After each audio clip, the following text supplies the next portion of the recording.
queria voltar àquela questão antes da pergunta, da história da batata quente que ninguém quer assumir. A gente tem a lei, ok, daqui para frente as empresas os fabricantes a contragosto vão ter que se preocupar, mas a gente tem esse contingente gigantesco de equipamentos. De quem é a responsabilidade? Uma pergunta para os três. Quem deve se responsabilizar por isso? O governo já fez, pode lavar suas mãos, falar que já fez a sua parte com essa lei, a iniciativa privada pode lavar as mãos também, falar que não é responsabilidade dos importadores, e as empresas que teoricamente venderam esses equipamentos, se bobear, nem tem representação oficial no Brasil. No final dos contos, quem vai pagar essa conta? Bom, a gente pode pegar um exemplo bem atual, de que vai se instalar uma fabricante de tablet aqui no Brasil. Você está falando da ZTE ou da Foxconn? De todas, né? Acho que são 20 empresas já. É que tem algumas que já estão e tem algumas que vão abrir linhas aqui. Sim, a ZTE e a Foxconn são as maiores. Foxconn, isso. A Foxconn que faz os aparelhos da Apple. É bastante simbólica, até porque ela tem outras questões sociais envolvidas aí em outros países. De suicídio dos funcionários. Dos funcionários e tudo mais. O governo está incentivando isso, né? Esse governo, como teve um crescimento econômico no país, está incentivando o consumo. Então, se ele incentiva o consumo através, né, dessa proposta de aumento de renda média do brasileiro, ele também sim tem que assumir a sua parcela aí nesse processo. Eu acho que a parcela que ele pode assumir é justamente essa, é investir em pesquisa, em financiar formas de pesquisa em que esses equipamentos possam ser melhor trabalhados. Né? Que resultem em inovações como dessa empresa belga, por exemplo, exatamente, como a gente precisa pensar um modo de desenvolver tecnologia aqui para reciclar, ou para fazer essa proposta que o Felipe colocou, de como desenhar novos produtos, novos equipamentos, que já pensem nessa questão ambiental. Tanto na questão ambiental de usar menos materiais nocivos, quanto na questão ambiental de esses equipamentos serem intercambiáveis. Recentemente foi aprovado na Europa a lei que prevê um carregador de celular padrão. Sim. Que é uma coisa muito simples, né? Então o governo pode regulamentar coisas desse tipo que são extremamente simples de fazer. E aí, não só para o celular, mas para vários equipamentos, pode, né, começar a adotar outras formas de como reusar esse equipamento. Então, você precisa pensar que a indústria ela tem a capacidade de investir. Isso né? Ela, por natureza, ela vive disso. E não financiar a pesquisa fora do país. Né? Não adianta dizer que a matriz é lá na China, porque essa ideia acho que já não existe mais. Né? Em termos de produção econômica, um computador ele não é produzido num lugar só. Vários componentes dele são produzidos em vários lugares do mundo. E às vezes é montado num país em que a mão de obra é mais barata. Ou no caso do Brasil, os componentes são trazidos para cá e simplesmente montados como uma forma não de trocar a tecnologia, mas de driblar a alta taxa tributária que o Brasil impõe a produtos importados. Curiosamente por automação também. Né? Por automação. Você tinha falado logo no começo da questão da cooperativa de catadores. Isso. Quão popular vem sendo esse movimento nos últimos tempos? Então, isso é muito novo mesmo para as cooperativas. Né? As cooperativas não têm nem noção de como tratar esse material. O CEDI, ele iniciou um processo educativo mesmo, formativo, junto às cooperativas. Então, ele oferece um curso básico para os catadores, para as cooperativas ou formadas ou em formação, de como tratar esse material, de como trabalhar inicialmente com esse material, né? Como fazer esse processo de triagem. Porque é isso que as empresas, na forma de cooperativa, irão fazer. Vão desmontar esse equipamento. E a partir de desmontado ele, vão ver o que é possível trabalhar. O Ministério da Ciência, Tecnologia e Inovação, que agora apareceu mudou o nome, né? Quer investir nesse processo para desenvolver uma tecnologia nacional de como reaproveitar esse material. Mas a gente está falando na filtragem e não no reaproveitamento. No reaproveitamento. Também? No reaproveitamento também. Tá. Como é que funcionaria isso? Isso ainda é projeto, isso ainda não existe isso de fato. Né? Tá. A USP, o que ela fez? Além de desmontar o CEDI, ela se associou a um laboratório dentro da própria USP chamado LASU, que trata da questão do ecodesign, isso que a gente tinha comentado aqui, de como pensar os equipamentos de forma diferente. o catador ele tem uma função privilegiada de estar muito próximo do descarte, de ver como é que esse processo acontece. Então ele entende o processo, né, já na sua etapa final. Então acho que ele, com o tempo, ele vai virar uma espécie de gestor ambiental, de como ver como que as pessoas descartam, mas o que eles descartam mais, para você fazer análise, o que é mais descartado o tempo todo. No processo de coleta seletiva, você vai conseguir dimensionar isso, né? E vai saber o que está sendo jogado no lixo.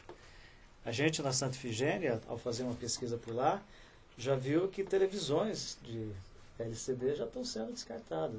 Eu ainda não consegui comprar uma, então já tem gente já. Porque as pessoas estão trocando por essas mais modernas, maiores, de LED, exatamente, e outras tecnologias. Então a gente precisa pensar nessa questão do limite. A que limite a gente pode chegar, né? Eu acho que a indústria tem que participar ativamente nesse processo. É só produzir, mas o que as pessoas não sabem é que, por exemplo, esse equipamento que é muito bacana, muito interessante, dura muito menos do que o processo anterior. A televisão de tubo, CRT. Que durava 10, 15, até 20 anos. Esse, a média, deve ser máximo 5 anos. Então, ao produzir dessa maneira, você criou uma cadeia de descarte, né, bastante rápida. Nesse sentido. Eu imagino que vocês três têm contato com as pessoas de maneira geral que não estão inteiradas sobre esse assunto. Sim. Qual que é o nível de conhecimento dessas pessoas, um cidadão comum, digamos assim, sobre essa questão do lixo eletrônico? Cidadão comum é muito amplo, né, falar, porque você tem o cidadão comum, que é a pessoa que, sei lá, trabalha, um bancário que trabalha em São Paulo, numa grande cidade, e ele se sente atraído por um novo aparelho celular ou pela nova televisão.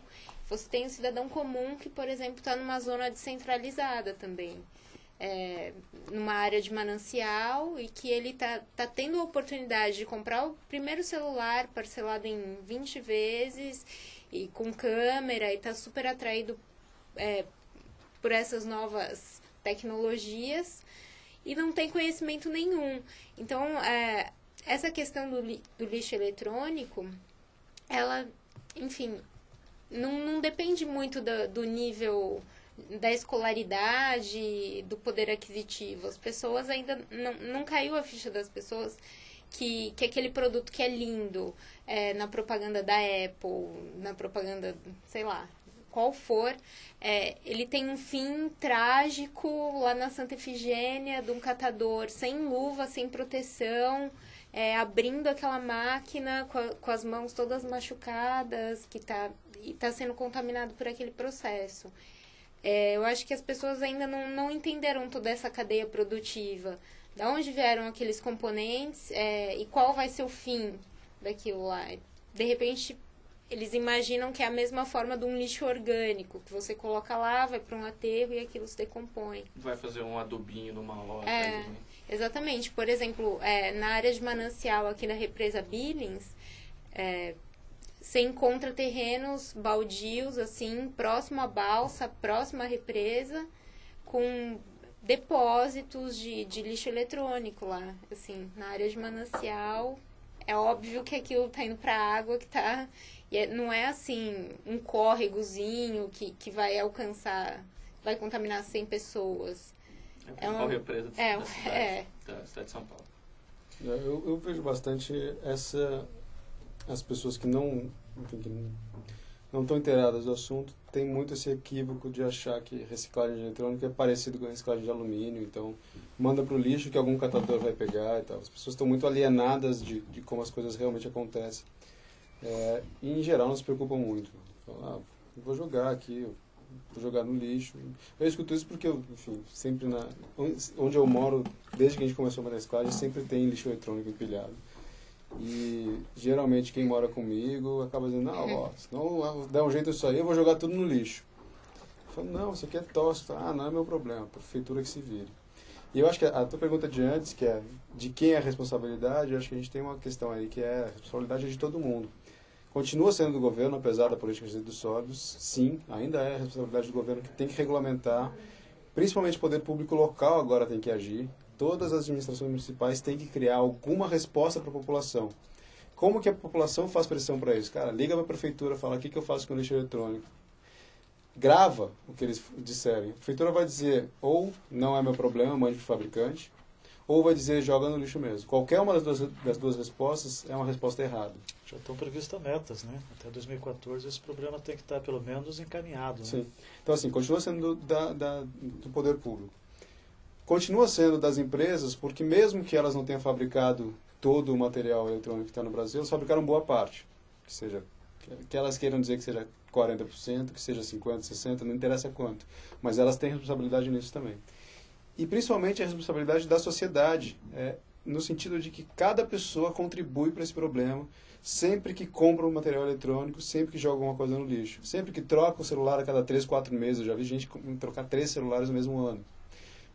A gente tem um recurso que é o único que existe no mundo, que é o guia do Greenpeace, Guide to Green Electronic, guia para eletrônicos mais verdes.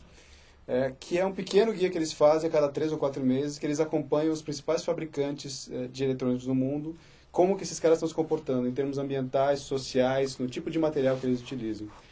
Usar esse guia para comprar eletrônicos já é uma medida que as pessoas podem tomar.